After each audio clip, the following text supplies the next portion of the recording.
Chris Brown, you're never going to bounce back from any of this. And I think you know this. And it's not because you put hands on a woman. It's because you put hands on Rihanna and who Rihanna was connected to or is connected to, which is Jay-Z. That's just my opinion of it. Because I remember, I did this happen back in 2009. If I remember correctly, Jay-Z said at that time that Chris Brown is a dead man walking for what he did to Rihanna. And at that time, a lot of people thought Jay-Z was overreacting. They'll say, okay, this got into a fight. Maybe Chris Brown is, did a smack on her and it's a big deal. And people even making jokes of Rihanna at her expense. Talking about she got hit with an umbrella and all this other kind of stuff because of that song, right? But then the pictures came out of how bad Rihanna looked. And I kid you not, everybody was pissed off at Chris Brown at that point. He had so much hate coming to his way, justifiably so, that eventually he had to come out and apologize. Now, here's the thing about that. Around that time frame, people were saying that Jay-Z was having an affair with Rihanna. And not only that, Kanye discovered Rihanna, if I remember correctly, and brought her on to the label. So you had two most popular and powerful people who have a deep connection to this woman, who are both, well, one is still technically a billionaire, I think, and the other one is working his way back up to it, made $1 billion+ between the two of them, don't want you involved in anything, and they had the power to do so because of what you did. Now, I honestly thought that whenever Rihanna took him back, and to the point that, if I remember correctly, she was following him around at an NBA game trying to get his attention. They got back together. Okay, so I just had to pause the video for a minute.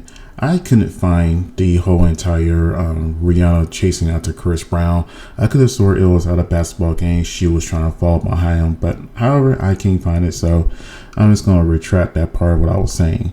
I did see reports of them interacting again, her looking at him intensely while he was playing basketball, things like that, and eventually them getting back together in 2011. But I couldn't find the actual clip or the video of her trying to follow behind Chris Brown, trying to get his attention and talk to him after the whole entire incident happened. And Jay-Z issued a warning: if you hurt her again, your career is over. Now, when Jay-Z issues a warning, that makes me think of Jaguar Wright and how she said Jay-Z is a lot more dangerous than Sean Puffy Combs because he's smarter and a lot more patient. So if somebody hurt somebody you was in a relationship with or somebody you was close with, and you have all the money and power that you have, that Jay-Z has, you have nothing but time to find ways to mess that person over. Yeah, supposedly Lay's inviting him and disinviting him for playing in the game. They just want him to sit on the sidelines. But if Jay-Z said, hey, if you bring Chris Brown out there, I'm taking away this artist. I'm taking away this endorsement. Jay-Z now has that power. And let's be real here. Jay-Z wouldn't be nowhere near as popular or powerful about Beyonce. He struck gold with that one. Excuse me. Sinuses. But yeah, it's just crazy.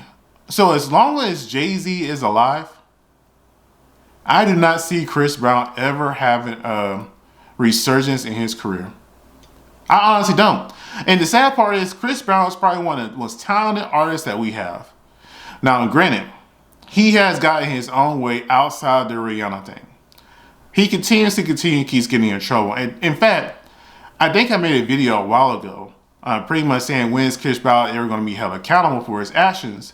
And I remember in a lot of comments of that video where people were talking about, they were making all kinds of excuses. He was young, yada, yada, yada. And I was just like, people don't see this man as a man. And it was women that was making comments about this. They were still making excuses for him as a boy. Because of his childhood, get therapy, right?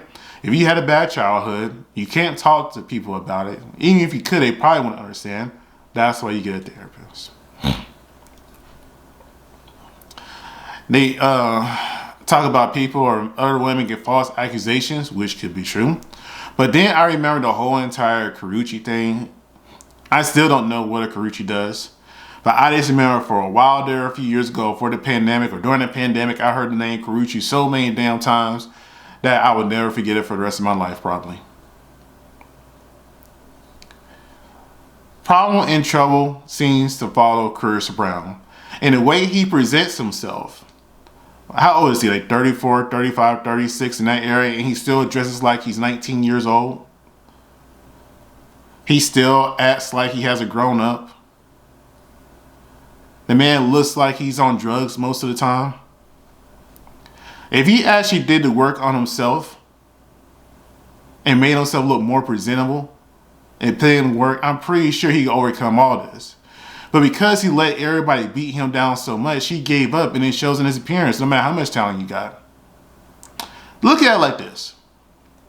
If R. Kelly could beat a charge that he was guilty of, come back, make all kinds of music, make all kinds of music, and has an amazing career and legacy up until the surviving R. Kelly come out, Chris Brown could have did the same. Because unlike those victims in surviving R. Kelly and the girl before who was too young to speak, Rihanna forgave him. Just like Michael Jackson, all those alleged allegations about him that he quote unquote beat, still died a legend and an icon. Chris Brown could save himself if he got out of his own way and became accountable and started acting like a real man.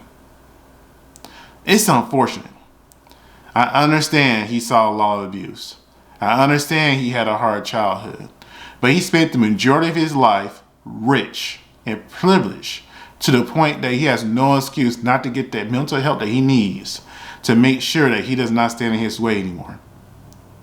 But hey, maybe he'll just go down to the, the quote-unquote chitlin circuit, and start performing at the small black night venues. I mean, Boosie does it.